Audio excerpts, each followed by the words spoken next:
ao nosso segundo dia de aula do curso de capacitação, tá? Sobre os efeitos terapêuticos da cannabis sativa em doenças graves. Curso esse sendo ofertado para vocês pelo PEX Cannabis UFPB, em parceria com a Secretaria Municipal de Belém, em parceria com a Sociedade Brasileira de Estudos da Cannabis. Então, esses grandes parceiros estão todos juntos para ofertar a vocês esse curso de capacitação dentro dessa temática. Então, o que é que a gente programou para o dia de hoje? A gente vai dar continuidade à aula passada. Para aqueles que estão chegando hoje pela primeira vez e não conseguiram estar presentes junto com a gente na aula passada, nós disponibilizamos o link da apresentação por e-mail. Então, vocês podem assistir esse link da aula passada por e-mail, tá bom? Todas as aulas ficarão gravadas e a gente vai disponibilizar esse link para vocês por e-mail. Aqueles que já estão com um cadastro no Telesaúde, vocês já podem acessar via plataforma do Telesaúde todas as aulas que já estão lá na plataforma, tá certo? Então, hoje a gente vai conversar um pouquinho sobre os aspectos farmacobotânicos, tá? Da cannabis sativa. A gente vai falar um pouquinho sobre a farmacocinética dos principais fitocannabinoides.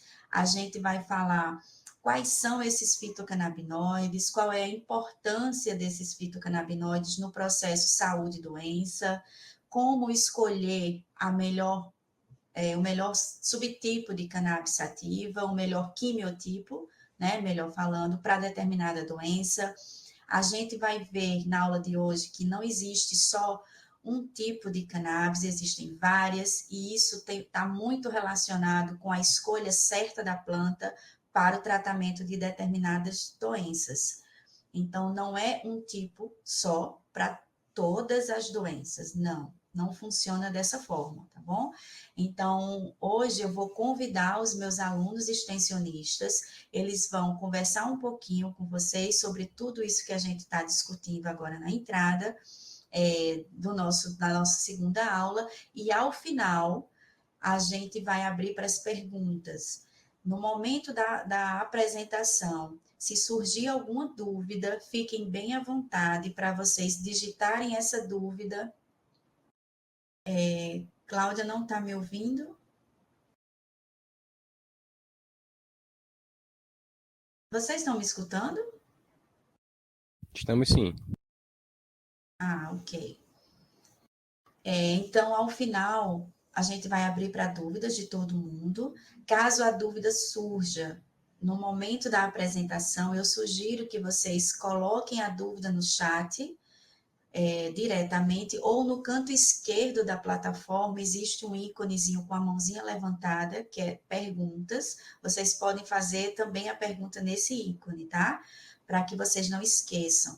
O que é que a gente recomenda? Que todos os alunos que estejam aqui com a gente nesse momento, que eles tenham um caderninho para ir anotando aquilo que há de mais importante, aquilo que chamou a atenção, tá bom? Eu acho que fica muito mais fluido ao final a nossa conversa, tá? Então, agora a gente vai passar a palavra para Rodrigo.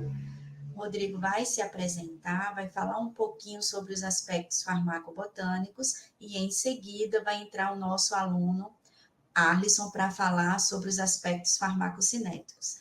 Aproveitem esse momento, agradeço a vocês por estarem dedicando um tempinho do dia de vocês, sexta-feira à noite, depois de uma semana corrida para todo mundo, e vocês estão aqui. Então, agradeço demais a presença de vocês, sejam muito bem-vindos mais uma vez, e eu vou passar a palavra agora para Rodrigo. Então, novamente, boa noite. Eu sou Rodrigo Silva, sou bolsista do projeto, estou no PEX Cannabis há 2 anos. E como a professora Kate acabou de comentar, hoje a gente vai continuar a aula da semana passada, onde a gente começou a falar um pouquinho sobre os aspectos históricos. Hoje a gente vai poder conversar um pouquinho sobre, de fato, a planta cannabis. A gente vai conversar um pouquinho sobre a farmacobotânica dessa planta, tá certo? Com relação à farmacobotânica, né, a gente inicia aqui pela classificação botânica da planta. Ela foi feita, né, da cannabis, ela foi feita pela primeira vez em 1753 pelo botânico Carl Linnaeus. O Carl Linnaeus ele é considerado o pai da taxonomia moderna. E ele fez essa classificação da cannabis como da família Cannabaceae, o gênero Cannabis e a espécie Cannabis sativa L. Dessa espécie, cannabis sativa, né, a gente vai observar que veio 3 subespécies. E essas 3 subespécies a gente consegue observar na imagem aqui do lado.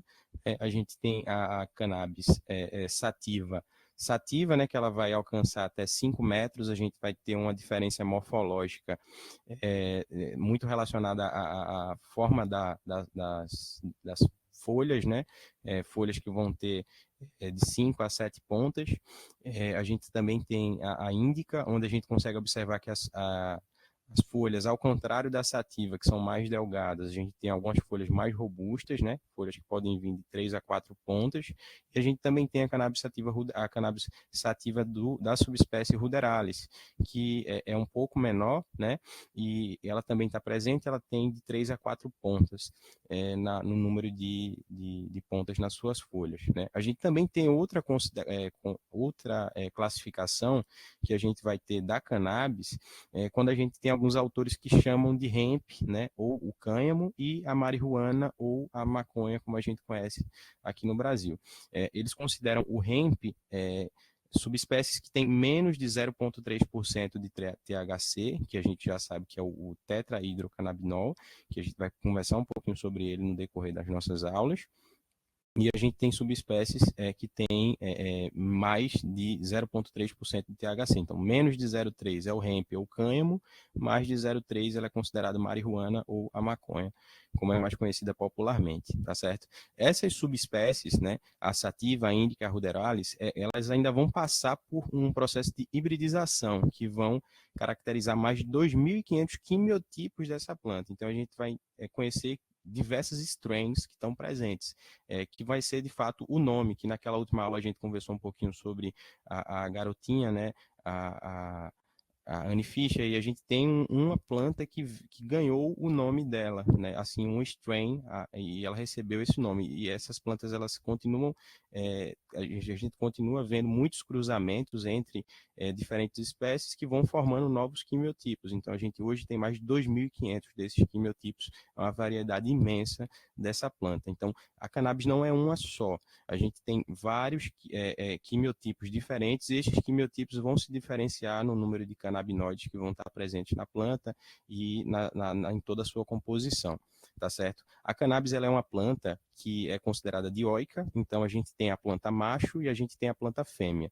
Isso é importante porque a gente vai observar que a planta fêmea é a que está mais voltada para o desenvolvimento dos canabinoides, né, que vão estar presentes nos tricomas, a gente vai ver nos próximos slides. A planta macho, ela se dedica um pouco mais à produção de sementes, né, à perpetuação da espécie. Então, há também essa diferença, né, da planta ser dioica. Ela é uma herbácea, né, ela tem um caule flexível, porém é um caule que não forma lenha, né, não lenhoso, porém ele não tem lenha, mas tem uma fibra que é muito resistente e tem sido muito utilizada para a produção de diversos materiais, desde roupas, a cordas, até tijolos, né? Hoje a gente consegue observar tijolos que são feitos de cânhamo, casas que estão sendo construídas à base de hemp. Então, é uma planta muito versátil, né? Além do uso medicinal, a gente tem diversos outros usos para essa planta. Continuando aqui a nossa apresentação.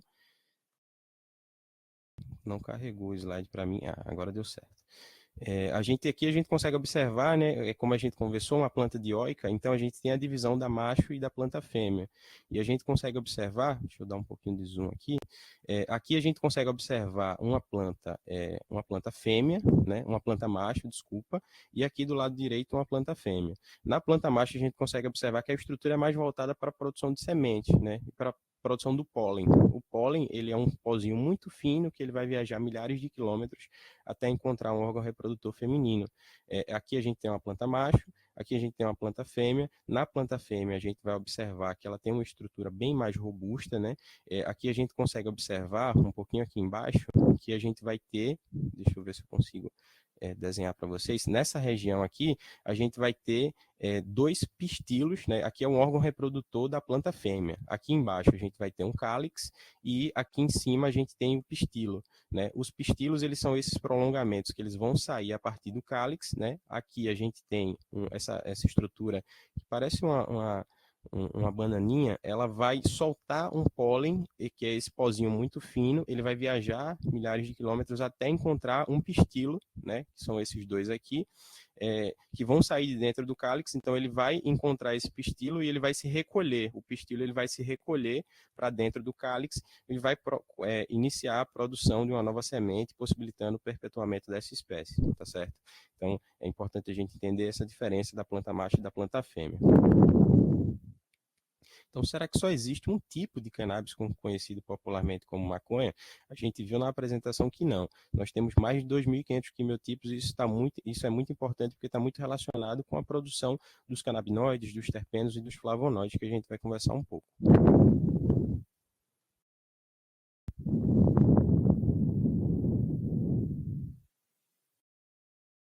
Falando um pouquinho sobre, continuando, né, o nosso assunto sobre a farmacobotânica, né, como eu falei, passa por um processo de hibridização gerando diferentes quimiotipos e strains da cannabis sativa L. Então, a gente tem aqui 3 quimiotipos que eu trouxe para a gente poder observar, né? Elas têm diferenças morfológicas, né? Também em relação às cores, mas a gente tem uma diferença na quantidade dos canabinoides. Então, aqui a gente consegue observar uma planta Midnight, né? Um strain Midnight, que ela tem um nível de THC de 10% para um nível de CBD de 12%. E um nível de CBN, que é o canabinol, né? O THC, que é o tetrahidrocannabinol, o CBD, que é o canabidiol, e o CBN, que é o canabinol. Então, aqui o CBN ele tem 0,9. Né? Já na Zohar, a gente consegue observar que ele tem um nível de THC de 20% e um nível de CBD de 1%.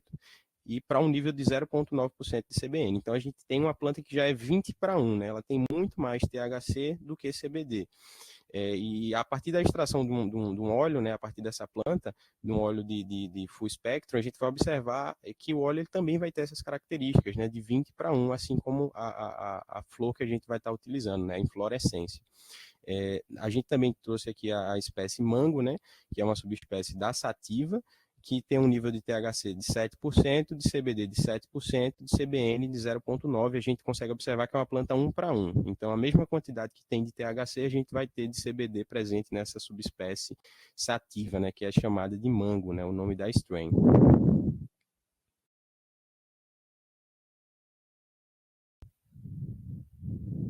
Aqui falando um pouquinho sobre os metabólitos, né? Metabólitos eles são essenciais para a vida de todos os seres vivos, quando a gente fala dos metabólitos primários. Então a gente tem açúcares, a gente tem lipídios, a gente tem proteínas, e na cannabis não é diferente. Além dos primários, a gente vai ter os metabólitos secundários que vão ser importantes para a sobrevivência da planta, e a gente vai ter, dentre esses metabólitos, os terpenos, os flavonoides e os canabinoides, que para as plantas servem como são importantes para a sobrevivência. E para nós, para os nossos pacientes, eles são uma alternativa terapêutica muito eficaz, que a gente vem embasando todo esse curso. Estou demorando um pouquinho porque o slide está dando um pequeno gap de delay aqui para poder passar, mas aqui a gente já consegue ver a tela. Com relação aos canabinoides, né, a gente observou que na planta a gente tem terpenos, a gente tem flavonoides, a gente tem canabinoides, que são os principais metabólitos, tá certo? Quando a gente pensa na localização dos canabinoides, na planta, eles são produzidos na região chamada de tricomas. Então, os tricomas, eles são uma região da planta, né, que estão presentes nas inflorescências, ou seja, nas flores, e eles vão estar repletos dessas glândulas secretoras, que a gente consegue observar na primeira imagem. Aqui a gente consegue observar um cálix, que é aquele cálix que a gente apresentou, né, o desenho na primeira imagem. Aqui é o cálix, e aqui a gente tem 2 pistilos também, assim como a gente observou na imagem. Esse cálix e esse pistilo, a gente consegue observar que ao redor aqui desse tricoma, a gente tem a presença de várias glândulas secretoras. E essas glândulas secretoras, elas também podem ser categorizadas. Aqui a gente tem um exemplo, né, de um captato chamado de captato stalk, que é um tipo de glândula secretora que está presente no tricoma da cannabis sativa, que tem esse formato peduncular. Então a gente tem uma base peduncular e um corpo globuloso no topo. E é justamente nesse corpo globuloso que a gente vai ter a produção dos nossos canabinoides, tá certo? A produção das nossas substâncias de interesse. Aqui eu trouxe para vocês um vídeo para a gente poder observar como é uma estrutura bem delicada, né, esses captatos stalk. A gente tem diversos outros tipos de captatos. Deixa eu ver se eu consigo dar play. Eu acho que eu não vou conseguir dar play aqui pelo PDF, mas a gente vai poder disponibilizar para vocês depois, né? Um vídeo que está comparando uma ponta de um lápis com o captato stalk, tá certo? Infelizmente aqui eu não estou conseguindo dar play na apresentação, mas ele é uma estrutura que ela vai, dentro desse captato, a gente vai ter um filamento, né? O lápis ele força no vídeo, ele vai estourar esse captato e ele vai liberar uma pequena gosma bem pegajosa, que é justamente onde estão os nossos canabinoides, onde estão as nossas substâncias de interesse, né? Só uma imagem para a gente poder ilustrar o formato, né? Quais são as características dessa região que está sendo produzido os nossos canabinoides. Além dos canabinoides, a gente vai ter a presença de outras substâncias, né, outras substâncias na cannabis sativa, como os terpenos, né? Os terpenos eles podem ser encontrados em diversos lugares da natureza, eles não são únicos da cannabis, né? Os terpenos eles podem causar efeitos variados nos seres humanos, então a gente também tem efeitos terapêuticos do terpeno, né? Eles ativam os nossos receptores, né, neurotransmissores que estão presentes no nosso cérebro, e na cannabis, os terpenos eles são sintetizados nessas glândulas secretórias que a gente também apresentou, que ficam dentro dos tricomas glandulares, tá certo? E a produção deles ela vai aumentar de acordo com a exposição da planta à luz. Como a gente falou, ele serve como uma proteção. Então, quanto mais eu exponho a planta a essas temperaturas, à luz, né, a gente vai ter a maior produção dessas substâncias que são os tricomas. Os terpenos, desculpa.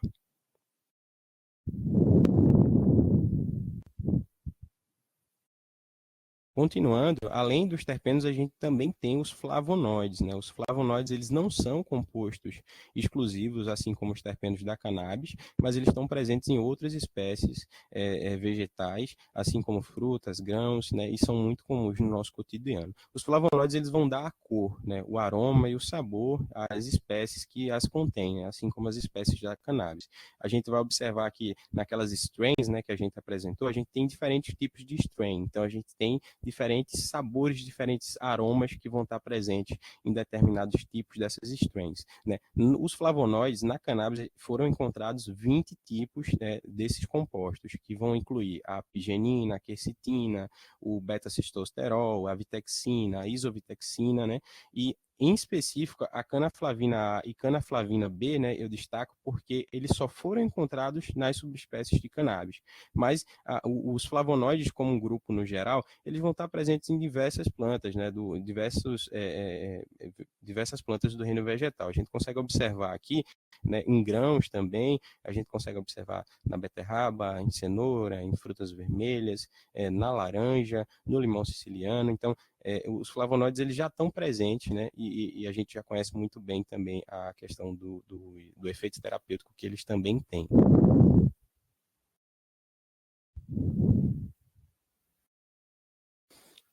Então a gente vai conversar um pouquinho, né, agora que a gente conseguiu compreender que dentro da cannabis sativa a gente não tem só os canabinoides de fato é o que a gente mais, são de fato as nossas substâncias de interesse, é o que a gente mais vê sendo divulgado, né, em específico, em mais especial, né, o CBD e o THC que são, tem muito, eles aparecem muito na mídia, né, mas a gente tem centenas de canabinoides que já foram descobertos, como a gente conversou na última aula, porém, além desses canabinoides, a gente também tem esses terpenos e os flavonoides. E é interessante a gente poder compreender isso para agora a gente poder conversar um pouquinho sobre o que é a diferença entre um efeito comitiva e a gente estar utilizando uma substância isolada para fazer o tratamento do nosso paciente, tá certo? Então, o efeito comitiva ele foi muito bem descrito por esse artigo, né, que descreveu o efeito comitiva, né, feito pelo nosso querido professor Rafael Mechola, e o efeito comitiva, ele se refere a uma sinergia entre diversos compostos que vão estar presentes dentro da cannabis. E isso aí vai incluir, né, uma interação entre esses canabinoides, esses terpenos e esses flavonoides. Juntos, esses compostos eles vão produzir efeitos terapêuticos mais robustos do que quando a gente utiliza um canabinoide isolado, né? Eu já ouvi uma frase que ela representa muito bem, né? É como se fosse 1 mais 1 é mais do que 2. Então, eu vou incluir o canabinoide, eu vou incluir o terpeno, eu vou incluir o flavonoide, mas eu vou ter um resultado muito mais proveitoso para o meu paciente, justamente por essa sinergia, né? Essa sinergia ela foi muito bem descrita também pelo Ethan Russo, né, que é um grande pesquisador também da cannabis medicinal, e ele descreve como os metabólitos secundários da cannabis, incluindo os fitocannabinoides, os terpenos e os flavonoides, eles vão desempenhar um papel crucial nas propriedades medicinais da planta. Esses compostos eles vão interagir de uma maneira sinérgica, potencializando os efeitos terapêuticos uns dos outros e assim contribuindo para o chamado efeito entourage ou efeito comitiva, foi descrito pelo professor Enter Russo em 2011, tá certo? Então aqui a gente consegue observar, né, a presença do efeito comitiva quando a gente tem diversos canabinoides. Aqui a gente tem o CBD, a gente tem o THC, a gente tem o THCA, que é o THC na forma ácida, a gente tem os terpenos, a gente tem o CBD na forma ácida, a gente tem os flavonoides, né? Quando a gente fala forma ácida, a gente vai continuar conversando um pouquinho mais, mas a gente fala do canabinoide presente na planta in natura, né? Antes do aquecimento. A gente tem um certo aquecimento que tira essa forma ácida e a gente vai ter o THC ou o CBD. Na forma ativa. E a gente também vai ter a presença de canabinoides menores que vão juntar tudo, né, para potencializar esse efeito, né, dar um efeito entourage. Aqui eu trouxe um exemplo, né, do óleo, que a gente vai observar bastante a diferença de um óleo full spectrum, broad spectrum e o CBD isolado. No CBD isolado, a gente só vai ter a presença do CBD, né? A gente vai ter a ausência dos nossos outros canabinoides, dos nossos terpenos, que dá a riqueza de um óleo, e a gente tem o broad spectrum, que é o espectro amplo, que vai ter a presença do CBD também, de alguns terpenos, alguns outros canabinoides, mas ele não tem a presença do THC. E a gente também tem o full spectrum, que é o espectro total, que ele vai ter a presença tanto do CBD, tanto do THC, a presença de outros canabinoides, né? E de fato, um espectro mais completo, que a gente observa que tem resultados bem mais positivos, né? Não é que a gente vai ter 50-50 de THC e CBD. Às vezes, 1% de THC presente no óleo já dá uma diferença, que aí vai variar muito de acordo com a terapêutica, com o que a gente quer trazer para o nosso paciente. Então, aqui eu concluo, tá certo? Aqui a gente está apresentando na tela um QR Code que vai dar acesso a uma biblioteca de artigos que a gente preparou para vocês. Então, são artigos muito interessantes, né, que a professora Kate selecionou para a gente poder utilizar na nossa aula. É importante que vocês possam acessar, né, são artigos muito interessantes e a gente está disponibilizando aqui para vocês pelo QR Code.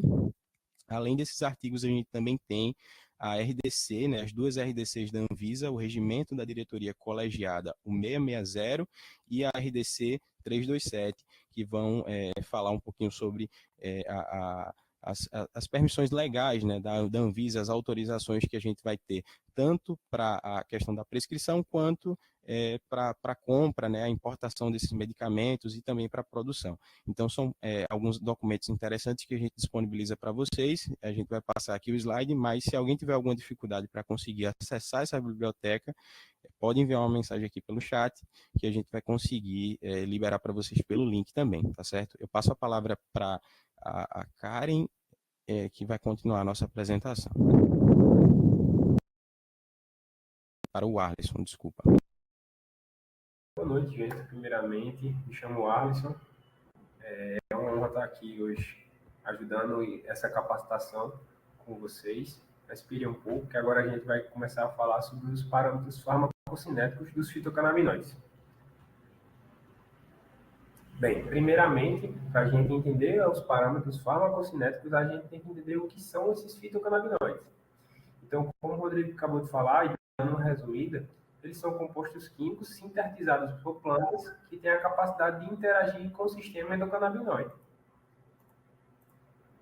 Então, Eles são compostos sintetizados por células secretoras no interior de estruturas glandulares chamadas tricomas, nas inflorescências das plantas, principalmente femininas, como vocês acabaram de ver, da cannabis.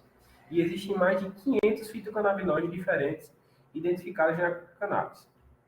E após essa revisão, a gente vai ver a classificação desses canabinoides, que vão ser divididos em fitocannabinoides, endocannabinoides e o canabinoide sintético. O fitocannabinoide é o canabinoide presente na planta. Como vocês sabem, o canabidiol, o THC, o THCA, como vocês vão ver em seguida, certo? O canabinoide, o endocannabinoide, ele é produzido pelo corpo humano. Um exemplo é a anandamida. Além do corpo humano, do ser humano, todos os mamíferos também têm esse sistema endocannabinoide. Já o canabinoide sintético, ele é um canabinoide produzido pela indústria. Ele é idêntico, é a mesma molécula dos canabinoides, os fitocannabinoides, por exemplo. O THC tem um similar lá, que é o dronabinol, que tem a mesma molécula do THC, com os mesmos efeitos, os efeitos antieméticos e todos os outros, e são idênticos, só que o dronabinol ele normalmente não é mais achado na indústria. Aqui eu trouxe alguns exemplos para vocês, mas vocês sabem que o THC e o CBD eles são os mais abundantes na cannabis e os mais conhecidos também. E vocês vão ver uma imagem aqui do lado que tem o THC, o THCA, o CBD, o CBDA, o CBG, o CBGA. E aí, Arson, o que é esse A aí que está na frente de tudo?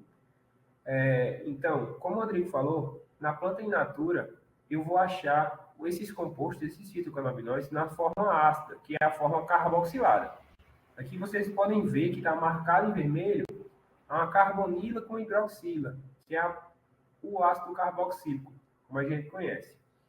Isso aqui é a forma carboxilada, ou também a forma ácida, que é encontrada na planta in natura. Após um leve aquecimento em temperaturas controladas, esse ácido é carboxilado, então ele perde essa sua composição ácida, e aí normalmente eles viram sua forma ativa. Por exemplo, o THCA não possui efeitos na sua forma ácida. Já o THC, ele possui efeitos psicoativos em doses elevadas, claro, mas após essa descarboxilação, ele começa a fazer efeito no corpo humano, certo? E aí, aspectos químicos. Aqui, uma imagem bem complicada, vocês podem achar. Aqui tem um núcleo básico de todos os canabinoides. E aqui tem um nome complexozinho. É um composto terpenofenólico com 21 átomos de carbono. E aí, Arson, o que é que isso quer dizer? Não entendi nada. Simplificando, ele é um grupo. Um composto que tem um grupamento terpeno, como vocês podem ver aqui, C5H11, é um composto que tem 5 moléculas de carbono ligado por ligações simples, também com 11 moléculas de hidrogênio, certo? Então, eu tenho uma longa cadeia de carbonos em ligações simples, e aqui eu também tenho um anel aromático ligado à hidroxila, que caracteriza o grupo fenol. Ah, eu não entendi nada. O que isso quer dizer? Simplificando também. Essa longa cadeia carbônica, com esse agrupamento fenol, ele vai dar uma característica muito importante para os fitocannabinoides. Essa característica é que isso torna essa molécula uma molécula grandemente apolar. E por ser uma molécula grandemente apolar, ela tem alta lipossolubilidade. E isso vai influenciar muito nas vias de administração. Por exemplo, nossa pele é uma parte que consegue realmente absorver muito pela parte transdérmica cremes, pomadas, entre outras formas. Nossa mucosa oral, nossa mucosa do todo o trato gastrointestinal, ela também consegue absorver bastante qualquer composto que seja lipossolúvel. Então, isso vai facilitar a absorção desses fitocannabinoides. E agora, dando esse resumo sobre a absorção que a gente começou a falar até agora, então, resumindo, tem uma alta absorção pelas membranas celulares, alta absorção pela barreira hematocefálica, que também precisa ser um composto lipossolúvel para adentrar nessa barreira, podendo, então, fazer seus efeitos no sistema nervoso central. E, além disso, eu tenho uma eliminação demorada do organismo e o tempo de meia-vida alto, de relativamente 2 a 3 dias, aproximadamente. E aí, o que é tempo de meia-vida que eu esqueci? Tempo de meia-vida é o tempo que leva para uma concentração de um fármaco chegar à metade dessa concentração inicial. Por exemplo, eu administro 10 miligramas de um composto e de 2 a 3 dias eu chego a 5 miligramas. Então, ele chegou à metade dessa concentração inicial que foi administrada só depois de 2 a 3 dias. Então, esse é o tempo de meia-vida. E aí, o que é que interfere nessa absorção dos fitocannabinoides? Como eu acabei de falar, e vocês já estão cansados de ouvir, é uma molécula altamente lipofílica, lipossolúvel. Então, o que facilita a sua absorção é ser ingerida após a alimentação, após o almoço, após a janta, que são refeições que têm uma alta quantidade de gorduras, e juntamente com gorduras boas, que são as gorduras poliinsaturadas, como peixe, óleos vegetais, oleaginosas, como castanhas, entre outros. E o que diminui essa absorção seria ingerir em jejum, que aí eu não tenho nada que facilite a minha absorção de substâncias lipossolúveis, certo? E aí, agora eu vou falar mais sobre as vias de administração para uso medicinal. Como eu já dei uma introduzida, eu tenho a via inalatória, a via oral e a via dérmica. A via dérmica por uso de cremes e pomadas, a via oral por uso de extratos ou óleos, e que tem um início de ação de cerca de 30 a 40 minutos, e a via inalatória, que é por meio das vaporizações das inflorescências, que o Rodrigo falou, e tem um início rápido, de 2 a 5 minutos, que é usado normalmente para pessoas que objetivam um tratamento de dor. Mas muita atenção, a vaporização das inflorescências é totalmente diferente do uso fumado da cannabis, certo? A vaporização dessas inflorescências, eu tenho uma temperatura controlada, já o uso fumado eu tenho uma combustão, ou seja, eu não posso controlar a temperatura que eu vou colocar esses canabinoides. Além disso, na vaporização eu tenho a presença de planta e extrato, mais a partícula de água. Já na via fumada, eu tenho substâncias tóxicas, que são a fuligem, resíduo de papel, alcatrão, entre outras, podendo ser altamente cancerígenas. A vaporização das inflorescências também pode conter riscos, mas comparada à combustão, não é tanto. Lembrando que a via principal que usamos seria a via por extratos e óleos, que a via também está sendo liberada mais facilmente, e que mais encontramos. E aí eu tenho tipos de extratos e óleos de cannabis disponíveis na clínica. Como o Rodrigo já falou, eu tenho essas 3 opções: o full espectro, o broad spectrum e o CBD isolado. O full espectro, eu apresento todos os fitocannabinoides e os demais metabólitos secundários, os terpenos, os flavonoides, entre outros. E aí eu tenho esse efeito cognitivo que foi falado. Já o broad spectrum, eu apresento todos os fitocannabinoides, exceto o THC. E o CBD isolado, eu só apresento o CBD e nada mais.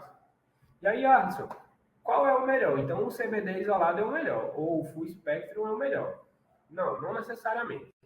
Para toda pessoa e para toda patologia, existe um medicamento, um extrato, um óleo de cannabis mais indicado. Então, dependendo de sua patologia, dependendo do quanto você responde a esses fitocannabinoides, e aí o médico, vocês têm que prescrever a forma mais correta, certo?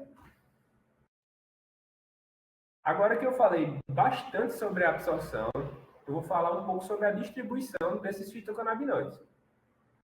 Eu tenho alta distribuição em órgãos bem vascularizados, como coração, fígado, cérebro, como eu falei, e pulmão. Já também eu tenho fatores que afetam essa distribuição, e a composição corporal é uma parte que afeta bastante. E vocês têm que entender. Anotem aí. Se eu tenho um paciente sarcopênico, com baixa quantidade de músculo, uma baixa quantidade de tecido adiposo, e um paciente obeso, como vocês sabem, eu já cansei de falar, as moléculas dos óleos, dos extratos, elas são altamente lipofílicas, juntamente com o seu meio. E o que é que isso influencia? Por ter uma alta tendência em se acumular em tecido adiposo, as pessoas que são obesas normalmente têm uma baixa concentração desses fitocannabinoides em meio ao seu sangue. Já pessoas que têm uma baixa quantidade de tecido adiposo, que estão sarcopênicos, até com uma baixa quantidade de tecido muscular, elas não têm esse acúmulo e eu tenho uma maior quantidade desses fitocannabinoides no meu sangue. Então, quando vocês forem prescrever, vocês têm que também ter a noção da composição corporal do paciente. Além disso, doenças prévias, como insuficiência cardíaca, algumas hepatopatias ou uso crônico também pode afetar essa distribuição dos fitocannabinoides. Agora eu vou falar um pouco mais sobre a metabolização desses fitocannabinoides. Como vocês podem ver aqui, no lado esquerdo, eu tenho um metabólito ativo, com seu agrupamento fenol, com sua molécula completa aqui ativa.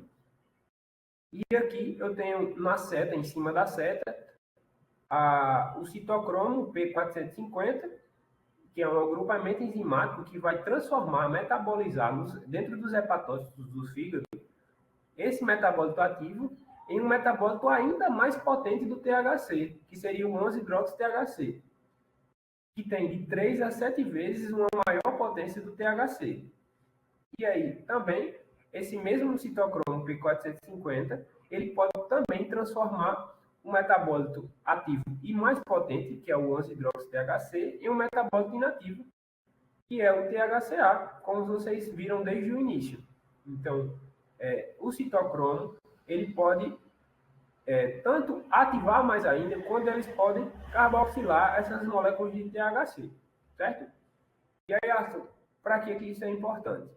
Na via oral, o THC ele pode ser degradado pelas enzimas estomacais e ser transformado em CBN, que tem sua ação anti-inflamatória. Mas se você quiser o uso dos extratos ou dos óleos com uma rápida absorção, uma melhor distribuição e evitar essa degradação das enzimas estomacais, possibilitando uma maior biodisponibilidade desse THC, deve ser ingerida por via sublingual. Por quê? Se você quer um efeito do THC, você deve ingerir por uma forma que não haja essa degradação e ela consiga ser absorvida e exercer o seu efeito do THC. Já se você busca os efeitos anti-inflamatórios do CBN, aí sim pode ser administrado por via oral. Tem esse estudo de Zorninsky, que foi in vitro, e demonstrou que o CBD ele é um potente inibidor de múltiplas enzimas do citocromo P450, incluindo as que fazem essa metabolização do THC, o que pode ocasionar algumas interações medicamentosas, tanto por fora quanto com o próprio THC. Então, o que é que isso influencia? O próprio CBD ele pode fazer essa maior ativação, mas também pode fazer essa carboxilação desse THC. Então, o CBD, juntamente com o THC, eles têm efeitos que se complementam e se regulam, fazendo uma melhor potência, um melhor efeito no corpo humano. Agora eu já falei sobre a absorção, a distribuição, a metabolização, e agora falar um pouquinho da excreção dos canabinoides, certo? Aqui eu tenho um gráfico de concentração por tempo, certo? Na parte inicial, eu vejo que por breath, aqui a respiração, eu encontro canabinoides na respiração em até 3 horas após um único uso oral. Já no fluido oral, até 72 horas de uma única administração. Na urina, até 1 mês. E no cabelo, por sua alta fixação, em um único uso, eu posso encontrar resíduos de canabinoides até 3 meses. E isso é uma coisa que deve ser dita também ao paciente. Aqui eu tenho uma tabela que demonstra concentrações e vai exemplificar muito bem o que eu acabei de falar a vocês durante toda essa apresentação. Como vocês podem ver aqui, na segunda coluna, na parte de absorção e dose. Embaixo eu tenho 5,4 em jejum e 5,4 alimentado. Então, aqui, uma pessoa fizeram esse estudo e as pessoas em jejum que tomaram a mesma quantidade de CBD do que as pessoas que tomaram alimentado, obteve uma menor concentração sérica desse CBD. Como vocês podem ver, 5,4 ingerido em jejum, eu tenho somente 0,97 nanogramas na concentração sérica máxima. Já a pessoa que ingeriu esse 5,4 alimentado e provavelmente com alimentação boa, rica em oleaginosas, obteve uma maior concentração sérica desse CBD. Então, vocês podem ver que, assim, há uma melhor absorção desses canabinoides após a alimentação. Bem, vocês viram agora bastante sobre os aspectos farmacocinéticos dos fitocannabinoides. Agora eu vou dar uma breve comentada sobre a influência da temperatura sobre esses fitocannabinoides e o efeito terapêutico. Lembrando que os óleos e os extratos que têm a maior quantidade de uso de prescrições, certo? Não é a forma de vaporização. Aqui eu também tenho uma tabela com os canabinoides em uma coluna, a temperatura de degradação em outra coluna e as propriedades de cada canabinoide desse na terceira coluna. Como vocês podem ver, até uma temperatura certa, em graus Celsius, ocorre a degradação desses canabinoides. Então, se eu passar dessa temperatura de degradação, o THC ou o CBD vai perder suas propriedades ansiolíticas, analgésicas, anti-inflamatórias e assim perder o seu efeito. Então, necessita que seja uma temperatura controlada, como foi dito sobre a vaporização, entre cerca de 120 e 130 graus Celsius, para que não ocorra essa degradação desses fitocannabinoides. Agora eu encerro minha apresentação e dou a palavra para a Karen. Olá, pessoal. Meu nome é Karen, eu faço medicina, 4º período, e eu faço parte da PEX Cannabis e sou coordenada pela doutora Kate Albuquerque. Vou falar sobre o sistema endocannabinoide, que é formado dos endocannabinoides, que são as substâncias produzidas pelo nosso corpo, a anandamida e o 2-arachidonilglicerol, pelos receptores CB1 e CB2 pelas enzimas que fazem parte da transformação desses endocannabinoides. A função desse sistema é regular todos os sistemas do corpo humano. A questão histórica, o receptor CB1 foi identificado pela primeira vez no cérebro de um rato no ano de 1988, e a importância desse sistema é que ele tem receptores pelo corpo inteiro. Então, os fármacos à base de cannabis têm um poder terapêutico mais efetivo do que muitas drogas. Os receptores CB1 e CB2, onde estão localizados? Os receptores CB1 são localizados principalmente nos neurônios, no sistema nervoso central, e ele tem o poder terapêutico em diversas doenças. Ele é localizado nos gânglios da base, hipocampo e cerebelo. E os receptores CB2 é mais localizado no sistema linfático. Ativação e bloqueio desses receptores pode agir em diferentes doenças. Aqui é uma representação de onde estão presentes o CB1 e o CB2. O CB2 presente principalmente no cérebro, em diversas partes, no hipotálamo, no tálamo, nos gânglios da base e no corpo inteiro. Ele é presente, por exemplo, no útero, no miométrio, o que permite o efeito terapêutico, por exemplo, em mulheres que estão na menopausa. Já o CB2, ele é presente no sistema linfático.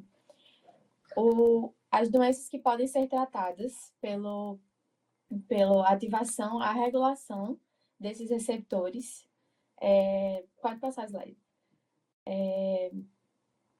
Pode ser o Parkinson, porque o Parkinson é devido a uma desregulação do sistema dopaminérgico.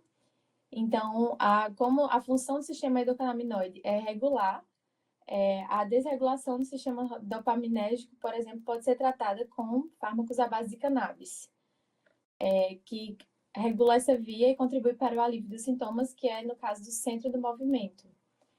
Já no autismo, os pacientes autistas, eles geralmente têm uma seletividade nutricional muito grande, então os canabinoides têm um efeito, a anandamida e o THC, que é o sintético, eles têm, sintético da planta, da cannabis, eles têm um efeito no hipotálamo, que é no centro da fome, que pode alterar e melhorar globalmente a nutrição desses pacientes.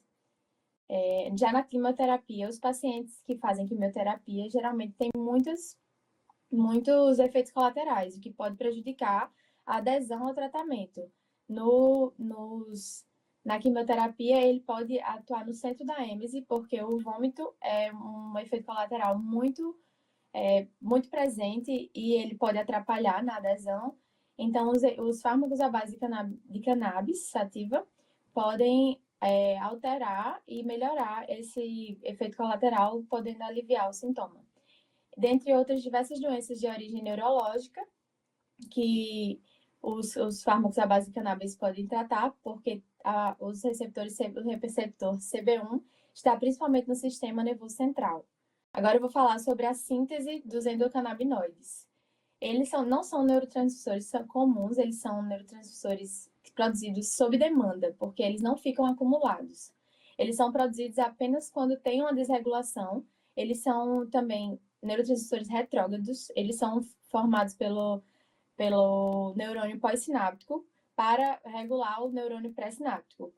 Como é que ocorre? Quando o neurônio pós-sináptico percebe que tem uma hiperestimulação do neurônio pré-sináptico, ele libera os endocannabinoides, o que permite uma regulação dessa funcionalidade do neurônio pré-sináptico. Os endocannabinoides, eles precisam de proteínas transportadoras, porque, como a Alisson falou, eles são muito lipossolúveis, mas eles são tão lipossolúveis que, se eles não tivessem as proteínas transportadoras, eles poderiam ficar retidos na membrana plasmática. Pode passar o slide.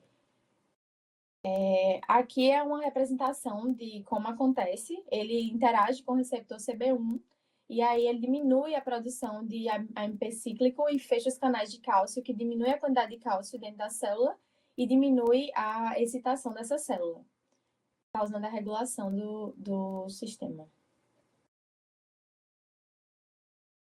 Agora eu vou falar sobre os canabinoides exógenos, como eles agem no sistema endocannabinoide. O tetracanabidiol ativa os receptores e aumenta a captação desses endocannabinoides, que é a anandamida e 2-AG, principalmente. E o canabidiol, ele inibe a proteína transportadora de endocannabinoides, o que aumenta a quantidade de endocannabinoides na fenda sináptica, aumentando e potencializando a sua ação. Agora eu vou passar a palavra para a Fabrina, para ela falar um pouco sobre a ação dos canabidioides em diferentes doenças. Vocês estão conseguindo me ouvir? Pronto. Boa noite, eu sou Fabrina Tayane, eu sou estudante de medicina do 8º período de medicina na Universidade Federal da Paraíba. Essa aula foi coordenada pela professora doutora Kate e é um prazer estar aqui com vocês essa noite. Bom, como já vimos um pouquinho sobre a planta, sobre como funciona o sistema endocannabinoide, podemos então agora aprofundar sobre como acontece essa ação dos fitocannabinoides nas diferentes doenças. E o primeiro sistema que a gente vai ver em relação à ação sobre patologias é o sistema nervoso central, porque esse sistema é o que foi mais estudado e o que tem mais robustez em relação à produção científica até o momento. E aqui nessa imagem, nós vemos como o sistema endocannabinoide está presente em várias regiões. No córtex, relacionado à cognição, no hipocampo, relacionado à produção de memória, retenção da memória, no hipotálamo, regulando o apetite, nos gânglios da base, controlando os movimentos. Distúrbios aqui podem causar diversos distúrbios como tremores, rigidez, enfim. Na amígdala, regulando ansiedade, emoções fortes. E no tronco cerebral também, relacionado à zona de gatilho e ao centro do vômito. Inclusive, o efeito dos fitocannabinoides sobre esses locais é muito famoso em pacientes, por exemplo, que faz quimioterapia no controle da náusea e do vômito. Então, a gente entende que o sistema endocannabinoide está em diversas regiões, muitas regiões que a gente ainda nem descobriu, regulando e gerando, promovendo, né, na verdade, a homeostase do organismo. E aqui a gente vê os neurônios com sua rede de conexão realizando as sinapses e ampliando isso, a gente tem bem aqui na fenda sináptica o neurônio pré-sináptico e o pós-sináptico, em que a gente tem os neurônios glutamatérgicos, que liberam glutamato e são excitatórios, e os neurônios GABAérgicos, que liberam GABA e são inibitórios. Na verdade, os neurônios eles são predominantemente um ou outro, mas aqui nessa representação é colocado como se fosse um só. Mas a gente lembra que temos os neurônios excitatórios e os inibitórios.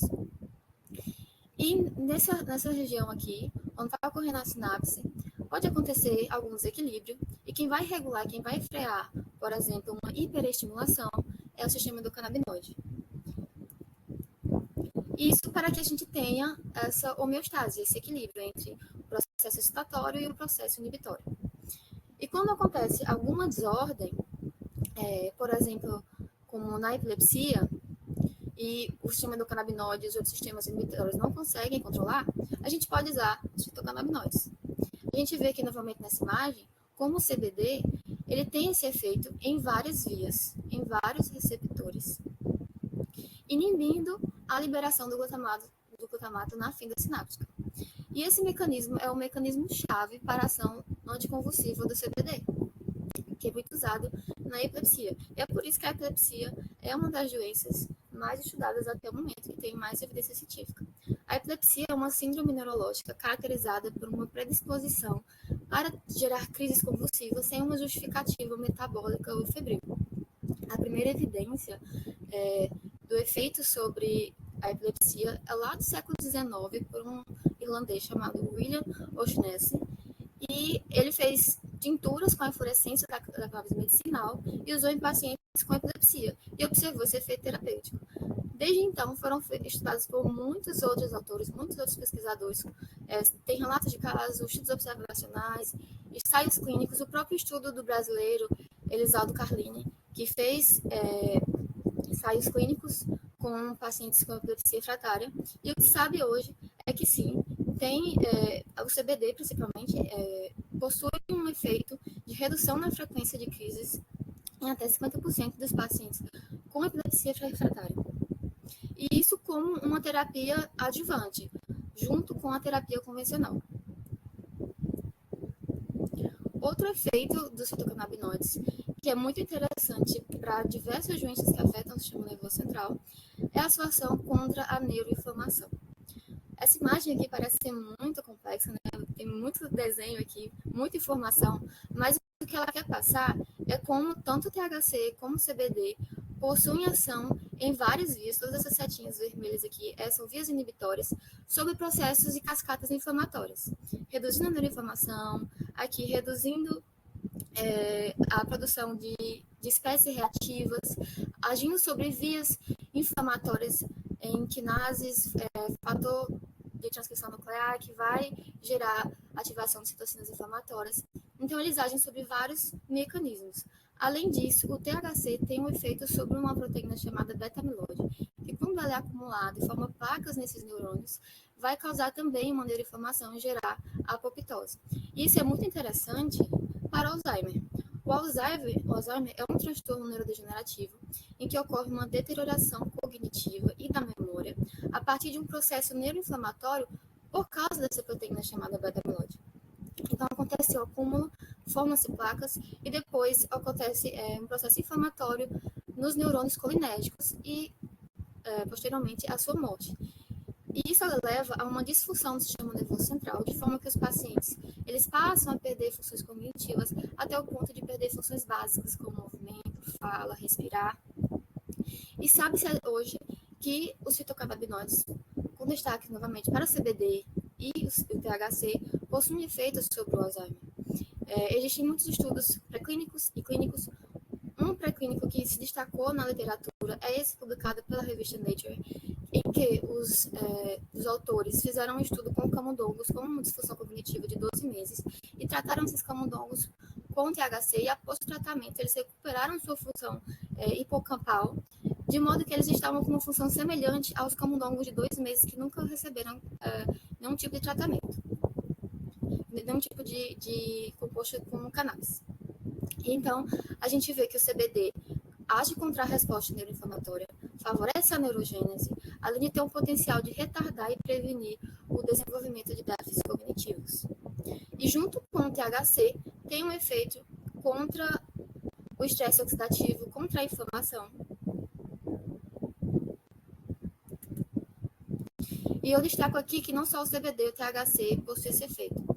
Como os meninos tinham falado antes, aquele efeito comitiva é muito interessante nesse tratamento para melhorar a cognição e a memória, e tem estudos mostrando que os compostos, que os medicamentos full spectrum ou THC e CBD 1 para 1 possuem melhores resultados na recuperação desse funcionamento dos pacientes com Alzheimer ou com outras doenças demenciais do que os compostos isolados.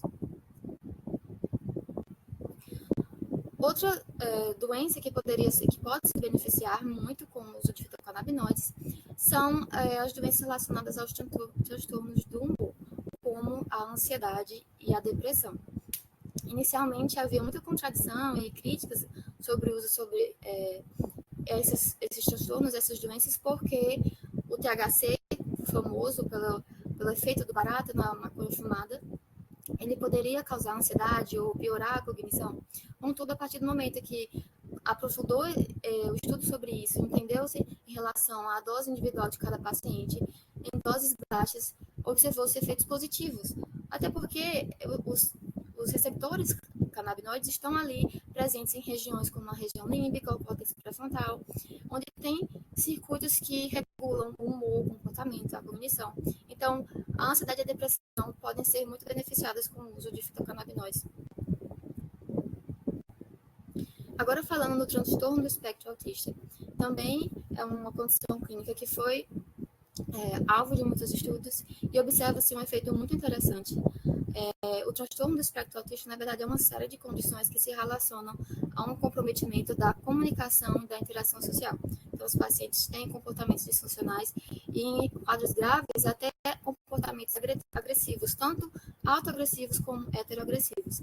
Isso acontece a partir de um estado inflamatório crônico. Então, como vimos, os fitocannabinoides agem sobre essa neuroinflamação. Então, há evidência sobre esse benefício na diminuição da excitabilidade neuronal a partir dessa modulação do receptor CB1 e um efeito anti-inflamatório em sua atuação no receptor CB2. Então, há ensaios clínicos, relatos de casos mostrando como o uso desses fitocannabinoides podem reduzir a agitação, podem melhorar o sono desses pacientes, reduzir a agressividade e trazer novamente a funcionalidade a esses pacientes. Terminando, enquanto as doenças relacionadas ao sistema nervoso central, nós temos o Parkinson, que eu acho que fica em segundo lugar das doenças mais estudadas com o cannabis medicinal. No Parkinson, ocorre uma doença degenerativa no sistema nervoso central, mas em vez de ser com os neurônios colinérgicos, que produzem acetilcolina, nós temos os neurônios dopaminéticos, que estão além do tronco encefálico e vão regular os movimentos. Mas, com o passar do tempo, o avançar da doença, os pacientes também começam a ter déficits funcionais graves, né? Também vão perder o seu funcionamento, assim como acontece no Alzheimer. E diversos estudos, muitos ensaios clínicos, com um grande número de pacientes mostram como consegue-se reduzir os sintomas relacionados ao próprio movimento, como tremor, rigidez, a bradicinesia, com sintomas relacionados à ansiedade, depressão, distúrbios de sono, que vem junto com essa condição, com essa síndrome. Indo agora para o sistema imunológico, na verdade, esse sistema ele é um pouco mais recente, a descoberta das suas ações é um pouco mais recente do que o sistema nervoso central, porque a maior parte das suas ações, dos efeitos observados para a cannabis medicinal envolve o CB2, que ele foi descoberto um pouquinho depois do CB1.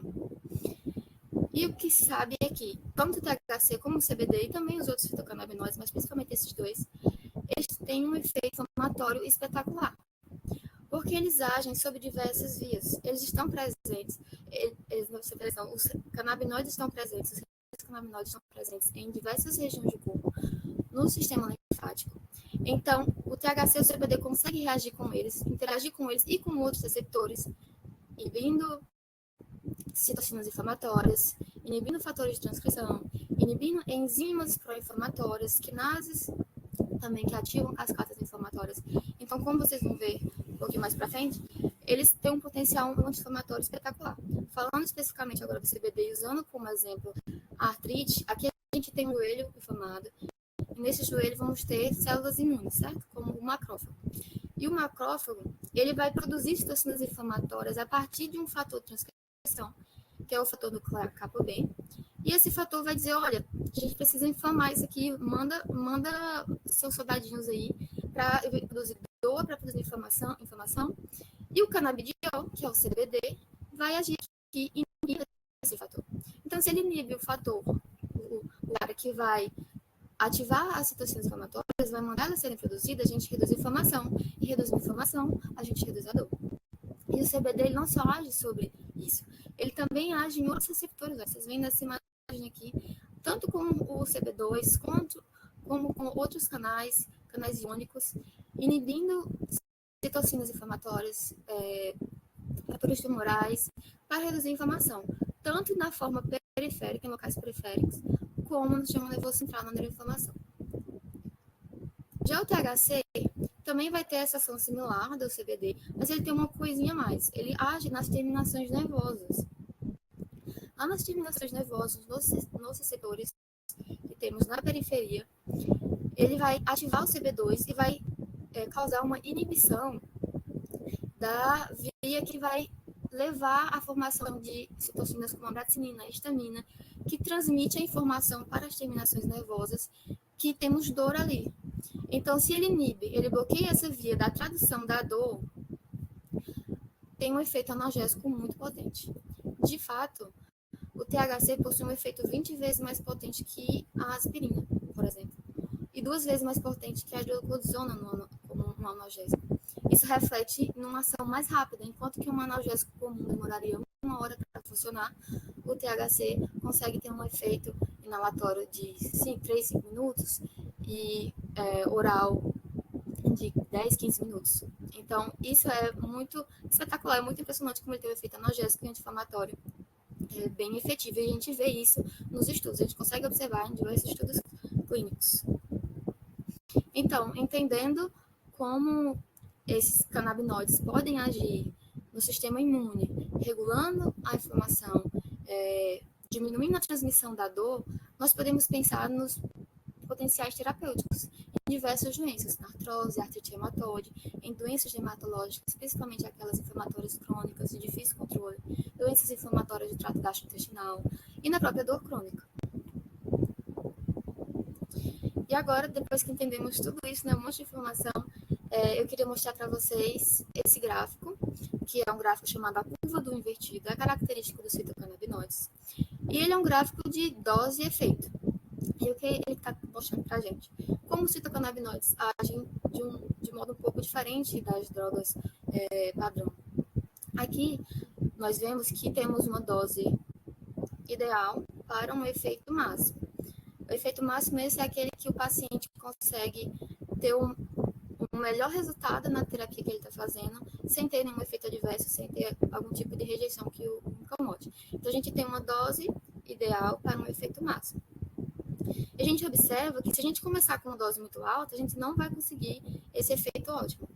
Como os fitocannabinoides, nós precisamos começar com doses baixas e aumentando progressivamente até chegar nesse efeito em que o paciente está feliz com o resultado, está se dando bem, e aí se aumentar mais um pouquinho e ele perder esse efeito ideal para ele, a gente volta com a dose. Então, isso vocês precisam lembrar disso, porque o tratamento com o cannabis medicinal precisa ser feito respeitando essa curva do invertido, sempre começando com com doses baixas e aumentando aos poucos. E como que a gente faz esse aumento? Esse aumento deve ser feito a cada 2 a 3 dias, por causa daquilo que a Alison tinha falado sobre o tempo de meia-vida. Esses fitocannabinoides, eles têm um tempo de meia-vida de 48 a 72 horas, então a cada 2 a 3 dias nós podemos aumentar um pouquinho essa dose. Finalizando a aula, lembrando novamente, a gente precisa respeitar a dose, a regra do invertido, né, que a dose deve começar baixa e aumentando progressivamente de acordo com a clínica do paciente. Então, cada paciente tem sua própria dose, seja criança, seja adulto. Deve se aumentar a cada 2 a 3 dias. E, por fim, como uma dica clínica, e lembrando também o que a Carlos tinha falado, a administração desse medicamento deve sempre ser feita junto a refeições ricas em gordura, porque a gente aumenta a biodisponibilidade, então, preferencialmente no almoço ou no jantar. Nunca prescrever esse medicamento para ser tomado em jejum. Então, com isso, eu finalizo a minha aula e vou passar a palavra agora para a Kate, para a gente tirar as dúvidas de vocês.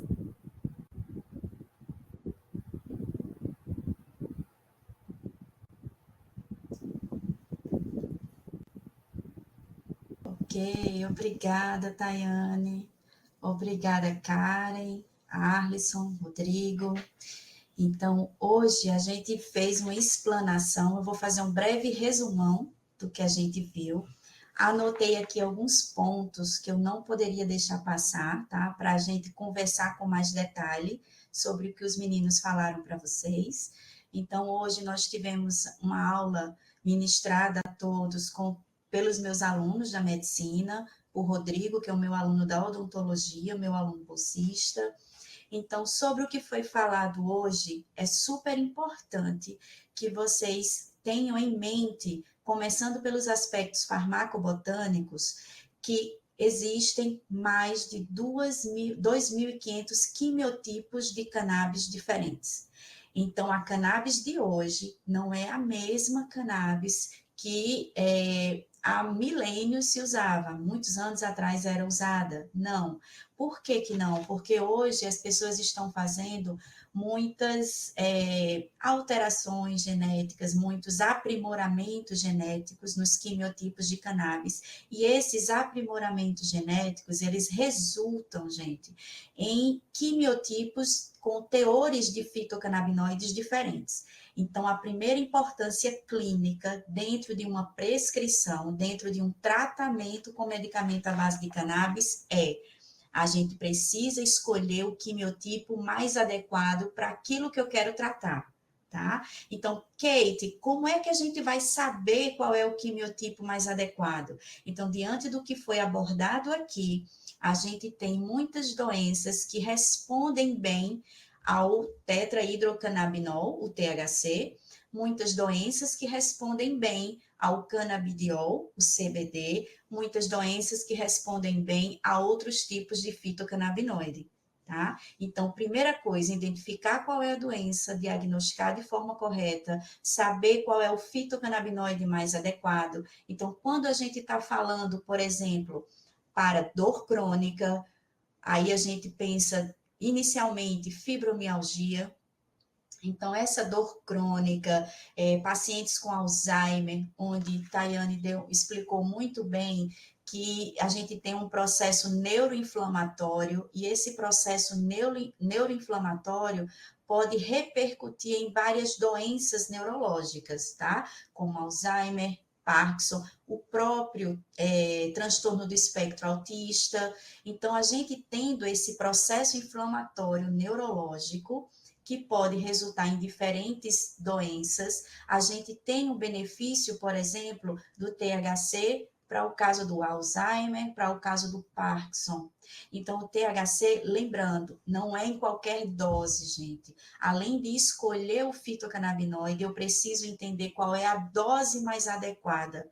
Então, por isso, respeitando a curva de U invertido, que caracteriza muito bem o efeito bifásico de uma terapia canabinoide, de uma medicina canabinoide, que é diferente, geralmente, dos efeitos monofásicos que a gente tem na terapia clássica, tá? Então, a gente precisa entender que quando se escolhe fazer um tratamento com produtos à base de cannabis, a gente precisa iniciar com doses bem baixas, independente do tipo de óleo, independente do tipo de concentração do fitocannabinoide daquele óleo, tá? Então, inicia-se com doses baixas e a gente vai aumentando gradativamente essa dose a cada 2, 3 dias, aumentando muito lentamente.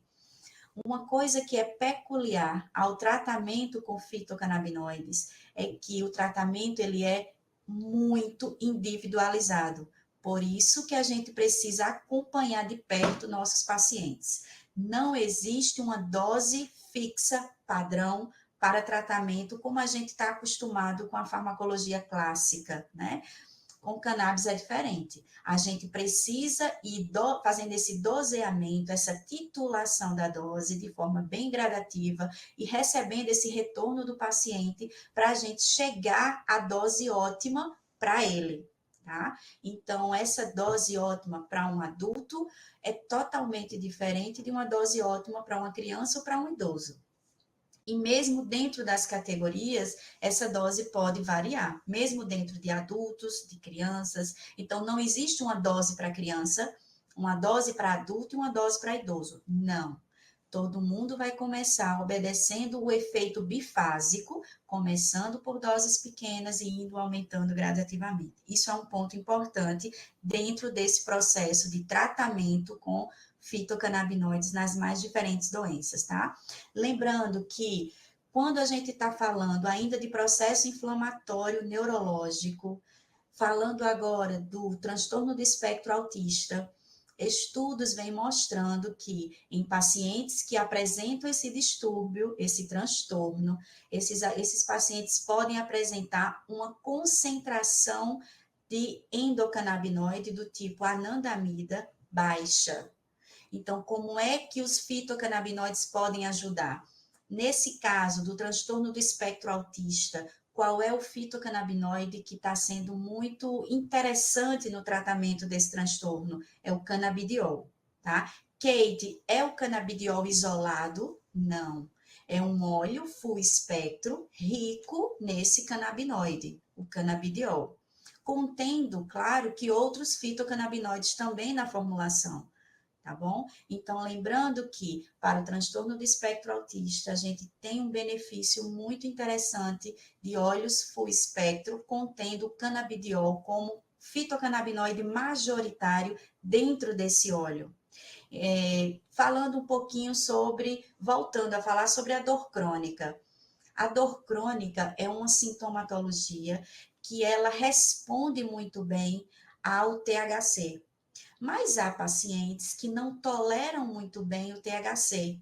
Então, quando a gente pensa em um efeito analgésico, anti-inflamatório, um efeito relaxante muscular, daí a importância desse fitocannabinoide, do THC, naquela rigidez de pacientes que apresentam Parkinson, por exemplo, tremores. Então, a gente vê um benefício do THC nesses pacientes, tá? Mas lembrando que o THC ele não deve ser administrado sozinho, porque ele pode apresentar alguns efeitos que podem se tornar desconfortáveis para o paciente.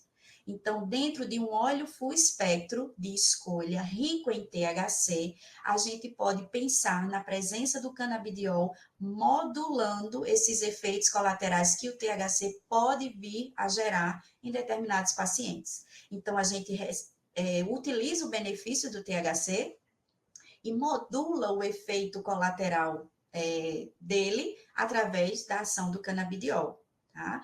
Então, a gente, dentro de um óleo full espectro, a gente consegue fazer isso. Então, eu não posso pensar, pessoal, por exemplo, em escolher um óleo broad spectrum, que é aquele que tem todos os fitocannabinoides, exceto o THC. Esse óleo, ele pode não ter uma ação, uma eficácia clínica muito boa quando eu quero tratar doenças que respondem bem ao THC, como essas que eu acabei de citar para vocês. Então, se eu vou escolher um óleo que dentro desse óleo eu não tenho THC, então não faz muito sentido a gente escolher um óleo como esse para tratar, por exemplo, doenças com dor crônica, né, onde a gente precisa realmente do THC, doenças como Alzheimer, como Parkinson, doenças que podem provocar, por exemplo, espasticidade, como é o caso de pacientes que têm esclerose múltipla. Então, hoje no mercado, a gente tem um produto à base de cannabis, que é o Mevatil, por sinal bem caro, né? Onde dentro da sua composição a gente tem um pouquinho mais de THC do que o CBD, mas os dois estão juntos, quase que na proporção de 1 para 1. Então, eu preciso saber qual tipo de óleo, se é full espectro, se é broad espectro, ou se é uma substância isolada. Eu preciso saber qual é a proporção dentro do óleo escolhido dos fitocannabinoides. Então, é uma proporção de 2 para 1 CBD, THC, é uma proporção de 20 para 1 CBD, THC, é um óleo full espectro rico em CBD, com uma concentração de THC menor que 0,2%. Então, tudo isso a gente precisa entender, que a gente precisa fazer essa escolha coerente, essa escolha correta, dependendo do sintoma que o paciente está apresentando. E tudo isso está correlacionado ao quimiotipo de cannabis escolhida. Então, quando o meu aluno Rodrigo falou sobre óleo e extrato, eu preciso entender a diferença técnica em relação a esses dois conceitos. Então, quando a gente pega a planta, a inflorescência, e vai submetê-la a um processo de extração daqueles metabólitos secundários, eu promovo a formação, a produção de um extrato, tá? Daquela planta. Esse extrato, pessoal, eu vou veicular dentro de um óleo, que seria o melhor agente, né, para que a gente colocasse dentro de uma formulação, visto que os fitocannabinoides são substâncias apolares, lipofílicas. Então, a gente teria como veículo, por exemplo, o triglicerídeo de cadeia média, o MCT, o azeite de oliva, o óleo de milho, óleo de girassol. Observem que são veículos oleosos para a gente fazer essa formulação dos extratos. Então, na verdade, quando um paciente vai usar um produto à base de cannabis por via oral, ele está usando o extrato de cannabis dentro de um óleo, tá? Que seria o seu veículo para a produção daquela formulação. Então, de maneira geral, tanto faz a gente falar que o nosso paciente vai usar um extrato de cannabis ou vai usar um óleo de cannabis, porque no final da história o extrato vai estar dentro daquele veículo, daquela composição de medicamento. Então, muitos medicamentos à base de cannabis, vocês vão ver lá no rótulo. Óleo full espectro, extrato full espectro, então, para vocês saberem o que é uma coisa e o que é outra, tá bom? Um outro ponto que eu anotei, que eu queria realçar na aula de hoje, para a gente sair da aula de hoje com esse pensamento, foi falado também sobre o sistema endocannabinoide. Gente, esse sistema, ele é o maestro de todos os outros sistemas. Então, ele regula o que está desregulado nos demais sistemas. Então, quando a gente está na nossa graduação, dentro da área da saúde, a gente estuda, a gente aprende sistema respiratório, cardiovascular, endócrino, linfático, mas a gente não aprende quem regula tudo isso.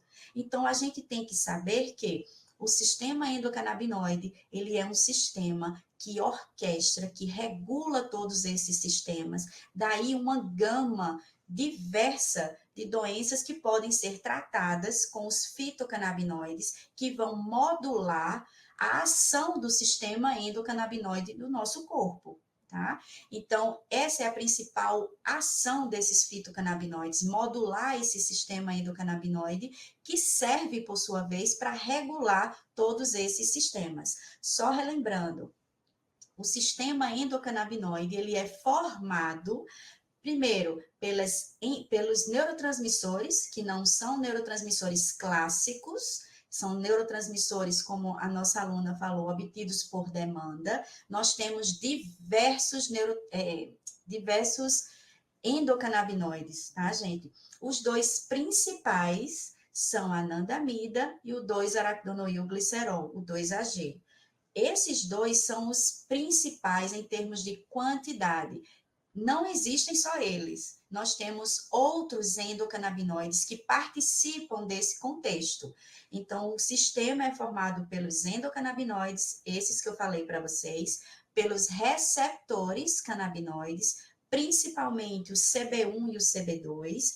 Só relembrando, localização majoritária, predominante desses receptores, CB1 no sistema nervoso central, CB2 em células da resposta imunológica, nos nossos macrófagos, basófilos, linfócitos.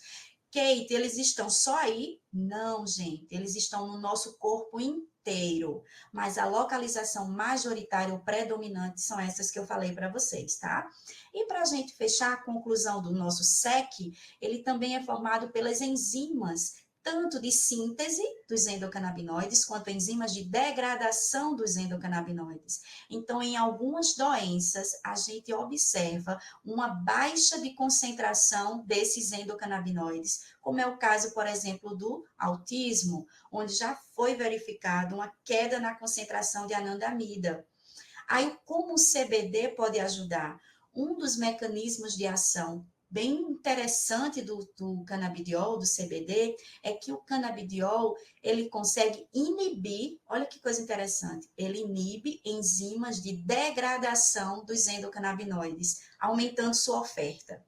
Além dele inibir essas enzimas de degradação dos endocannabinoides, aumentando sua concentração, eles também inibem aquelas proteínas transportadoras que levam os endocannabinoides para dentro da célula, fazendo com que esses endocannabinoides eles tenham uma oferta aumentada na fenda sináptica, que é ali que eles precisam estar para poder interagir com seus receptores e a gente ter os efeitos.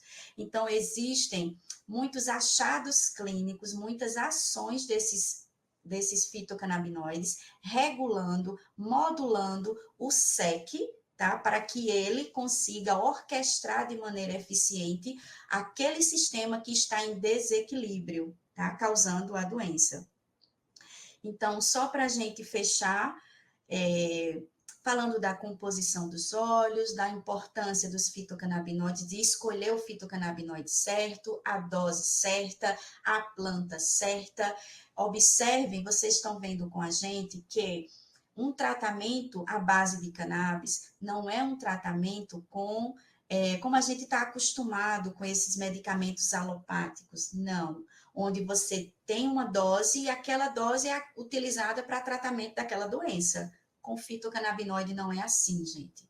Então, a gente precisa acompanhar o nosso paciente de perto, principalmente até a gente chegar à dose que para ele seria, entre aspas, aquela dose ótima. Então, uma vez chegando a essa dose, dentro do seu efeito bifásico, aí sim a gente tem uma maior segurança, um maior conforto em dizer, não, a partir dessa dose, meu paciente está com aquele sintoma mais equilibrado. Então, ele vai conseguir ter essa melhora, tá? Então, muitas vezes, uma pessoa, um prescritor, um profissional de saúde escolhe um óleo equivocado para tratar uma doença, o paciente não melhora daquela doença, e aí o paciente, muitas vezes, ele fica sem querer seguir esse tratamento, que poderia dar para ele um conforto naqueles sintomas, só que pela escolha equivocada, ele simplesmente não quer mais aderir a esse tratamento à base de cannabis. Então, a gente precisa pensar bem numa estratégia de terapia, escolher a planta correta, a dose correta, para as demais doenças, para diversas doenças que a gente tem hoje. Lembrando que são doenças graves, muitas vezes intratáveis com a terapia convencional. Então, a gente utiliza produtos à base de cannabis para ajudar essas pessoas. Quero abrir agora para vocês, já falei demais, quero abrir agora para algumas dúvidas. Vocês têm alguma dúvida sobre o que foi falado hoje na nossa aula? Eu posso ajudar vocês de alguma maneira? Acho que o microfone de vocês foi habilitado, tá, gente? Se vocês quiserem acionar o áudio para fazer uma pergunta, fiquem bem à vontade. Oi, Maria. A gente tem algumas doenças que são doenças que podem inflamar o trato gastrointestinal. Doenças essas que podem ou não estarem relacionadas ao sistema imunológico. Por exemplo, existe uma doença inflamatória do trato gastrointestinal, que é a doença de Crohn. Essa doença, o nosso sistema imunológico, ele inflama as células do intestino do paciente, levando esse processo inflamatório, e isso pode resultar em alguns sintomas bem desconfortantes, tá? Então, os fitocannabinoides, de uma maneira geral, eles têm essa ação anti-inflamatória, essa ação analgésica, essa ação imunomoduladora. Daí uma gama de doenças que podem ser tratadas por essas substâncias. Então, essas doenças inflamatórias, elas inflamam o nosso intestino. Lembrando que o nosso intestino, ele é um órgão, um sistema, onde a gente tem liberação de vários mediadores químicos super importantes para a manutenção da nossa homeostase. Por isso que quando o indivíduo ele apresenta o que a gente chama de disbiose, ou seja, um desbalanço no seu controle do trato gastrointestinal, esse indivíduo ele pode ser, como é que eu posso falar? Essa disbiose pode acarretar em doenças de todo o organismo. Tá? Então, a gente precisa entender também que essa inflamação intestinal, ela pode ser importante e associada a diversas doenças sistêmicas. Então, quando a gente trata a inflamação do intestino, você consegue ter uma melhora sistêmica de diferentes doenças, tá? Não sei se eu consegui ser clara.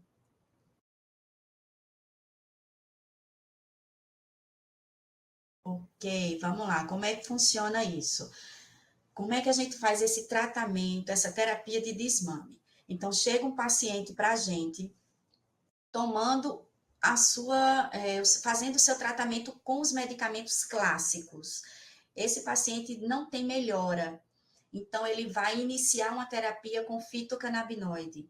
De forma alguma, a gente vai retirar de cara esse tratamento que ele já vem usando. Não. Então, a gente vai usar esses medicamentos à base de cannabis como medicamento adjuvante, complementar. Aí você inicia a terapia, com a melhora do paciente, você vai desmamando o tratamento, os fármacos convencionais, de forma também bem gradativa. Então, vamos dar um exemplo prático. Chegou um paciente para a gente com epilepsia refratária, usando vários anticonvulsivantes ao mesmo tempo, ou seja, dentro de um mesmo tratamento, para tentar conter aquela epilepsia, mas não era contida. Então, ele estava chegando usando, por exemplo, topiramato, ácido valproico, fenitoína, vários anticonvulsivantes juntos, e não conseguia esse controle da convulsão.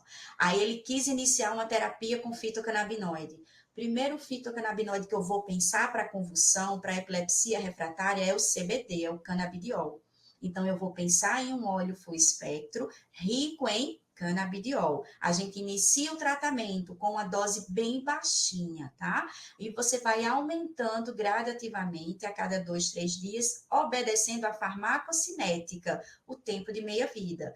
Chegou a uma dose que, para esse paciente, as convulsões se estabilizaram, elas diminuíram em frequência e elas em intensidade, aliás, elas aumentaram o tempo entre uma crise e outra, e a intensidade da crise diminuiu bastante. Aí o que é que você faz? Aí você vai desmamando os medicamentos convencionais, até conseguir retirar esses medicamentos e o paciente ficar apenas com a terapia de medicamentos à base de cannabis. Então, nós já tivemos pacientes que passaram por esse protocolo clínico e hoje eles estão com as crises convulsivas controladas. Agora, nunca, pessoal, chega um paciente para a gente tira de cara todos os medicamentos e inicia a terapia com medicamentos à base de cannabis. Isso não se faz, tá?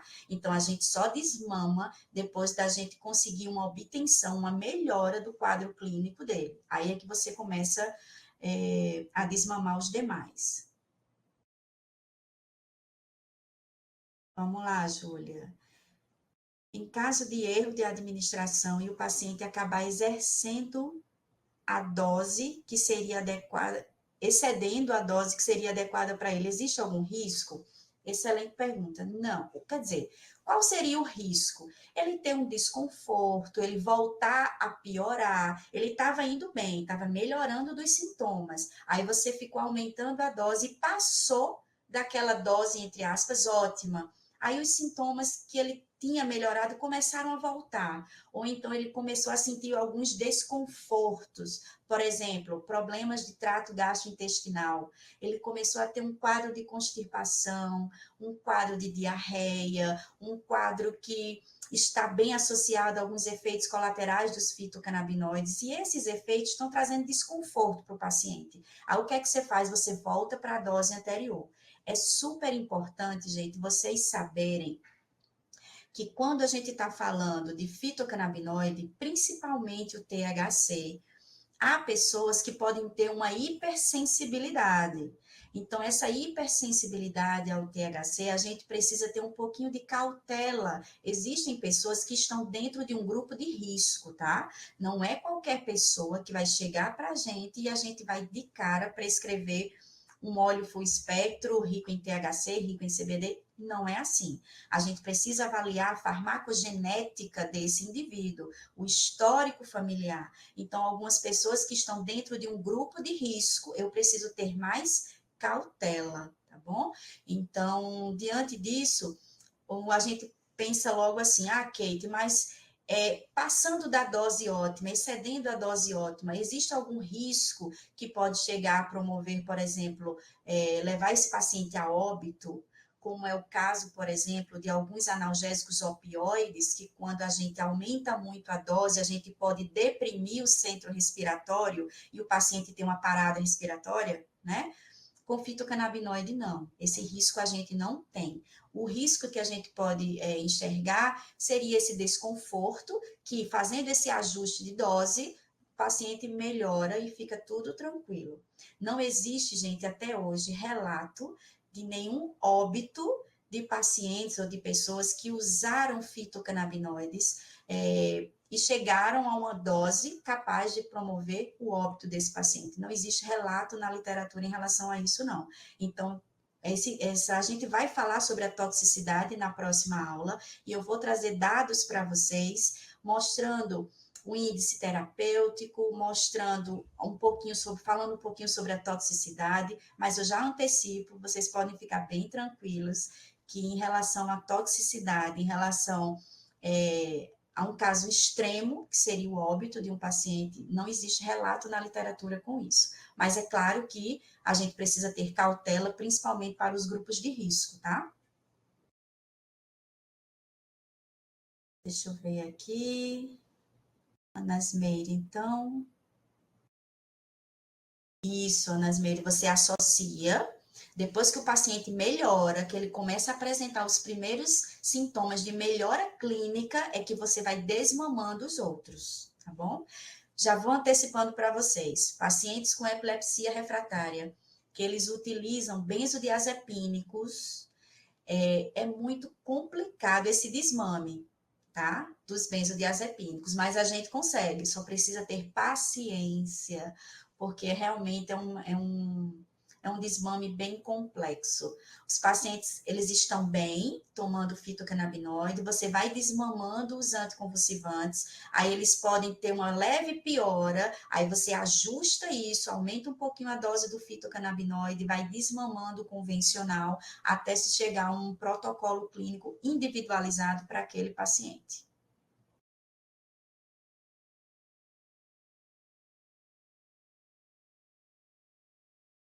Isso, Maria. Ela passa a ser de uso contínuo, até porque a gente está falando em uma indicação clínica de doenças graves, muitas vezes incuráveis, né? Que elas podem ser controladas, mas muitas vezes a gente não consegue a cura, tá? E isso é importante porque a gente não pode pensar que a cannabis, ela está aqui como um efeito mágico. Porque os pacientes, eles chegam para a gente tão debilitados, com tanta esperança de cura, mas a gente está falando de uma doença que, infelizmente, não tem cura, tá? Então, dependendo da doença, claro, né, gente? Então, o que a cannabis pode trazer? Melhora na qualidade de vida, controle dos sintomas, para que as pessoas consigam fazer as suas atividades de rotina. Então, isso já é um ganho muito grande. Pessoas que têm doenças autoimunes, essas pessoas vão conviver com essas doenças, né? A vida inteira, mas quando ela está controlada, a pessoa consegue ter uma vida normal. Então, é isso que a cannabis está trazendo como uma alternativa terapêutica eficaz e principalmente segura. Então, a gente precisa deixar o nosso paciente bem consciente disso. Ele vai sim ter uma melhora diante de uma escolha correta, de uma dose correta e de um acompanhamento correto, mas que muitas vezes essa melhora não chega a ser a cura daquela doença, tá, gente? Isso é uma coisa importante.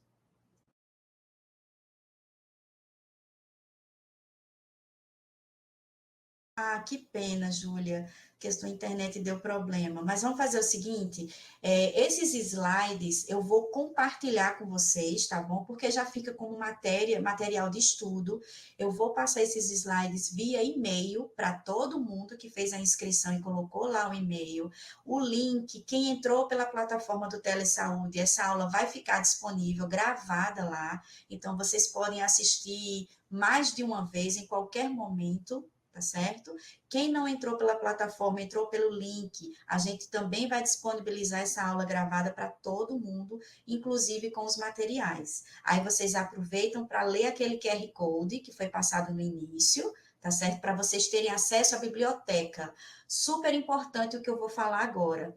Tudo isso que a gente está passando para vocês tem uma base científica. Ninguém está apresentando aqui efeitos de, eu acho que funciona assim, eu acho, não é no eu acho. A gente está fazendo medicina baseada em evidência. Então, se vocês observarem, em cada slide desse, a gente coloca uma referência bibliográfica e, ao final, a gente tem uma lista de referência. Então, a gente está fazendo embasamento científico para que vocês se sintam seguros dentro de uma prescrição com fitocannabinoides para receber os pacientes de vocês e ajudar esses pacientes a melhorarem, porque eles chegam para a gente com doenças graves, intratáveis, a gente tenta de tudo e não consegue melhorar a qualidade de vida desses pacientes, e com a cannabis a gente está diante de uma alternativa, e é isso que eu quero que vocês tenham em mente, e eu espero que o nosso curso ajude vocês a ter essa nova visão, tá bom? Qual o QR Code da biblioteca? Está nos primeiros slides, Cláudia. Em relação ao preço, Maria, geralmente o preço não é tão acessível assim, principalmente os industrializados. Eles não são baratos. Para vocês terem uma ideia, um dos medicamentos que foi aprovado pela Anvisa desde 2018, 2019, que é o Mevatil, ele custa na farmácia mais de R$3.000. Então, é muito dinheiro, né? A gente tem também a possibilidade de obtenção desses extratos, desses óleos, pelas associações. Nós temos associações de pacientes no nosso país que produzem esses produtos de qualidade, gente. Então, a gente precisa ver, né? Não adianta você identificar uma doença, fazer uma prescrição certa, mas aí o paciente não tem dinheiro. Então, esse medicamento à base de cannabis não se torna eficiente para esse paciente, ele não vai aderir, tá? Então, a gente precisa pensar também nesse custo-benefício. A gente tem várias opções e na próxima aula eu vou trazer para vocês as vias de obtenção legal desse produto, algumas leis que respaldam os prescritores, quem são os prescritores que podem fazer essa prescrição de produtos à base de cannabis. Não é só médico, tá bom, gente? Então, existem outros prescritores e é isso que eu quero trazer para vocês na próxima aula. Vamos falar sobre toxicidade e eu quero desejar para vocês uma excelente noite, um excelente final de semana e na próxima sexta-feira a gente se encontra de novo, tá bom? Mais uma vez, obrigada por vocês estarem aqui com a gente nessa sexta-feira à noite. Nossa, eu que agradeço. Então, até a próxima sexta. Encontro vocês próxima sexta, tá bom? Um grande abraço, gente.